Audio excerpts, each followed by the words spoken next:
అమ్మవారు శివుడిని ఆక్షేపించింది ఏమనో తెలుసా?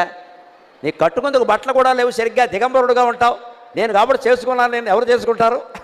పులితోలు కడతావు, ఏనుగుతోలు కడతావు, ఇంకేం లేవు, రెండే బట్టలు. మరి అంతే కదా, ఎప్పుడు పులితోలు లేదా ఏనుగుతోలు, ఏనుగు చర్మం పులి చర్మం, ఇస్త్రీకేసి చాకరవాడు ఇవ్వకపోతే నువ్వు కట్టుకునేందుకు ఏం లేదు ఇక్కడ అందుట.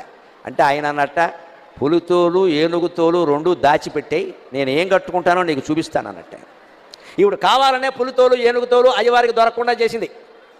ఈవిడ స్నానం చేసి వచ్చింది కైలాస మానస సరోవరంలో. ఆ తువ్వాలు ఉంటుంది కదండి, అమ్మవారు తుడుచుకున్న తువ్వాలు, అది ఆరేసింది అక్కడ.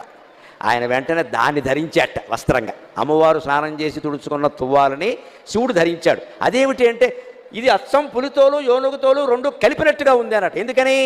అమ్మవారు ఒంటి నిండా పసుపు రాసుకుంది కాబట్టి ఆ తువ్వాలకి పసుపు చారలంటాయి. అమ్మవారు కస్తూరి తిలకం దిద్దుకుంది కాబట్టి కాటుక పెట్టుకుంది కాబట్టి నల్లటి చారలు కూడా అంటే, నల్ల చారలు పసుపు చారలు ఉంటే పులితోలే కదా అన్నాడు.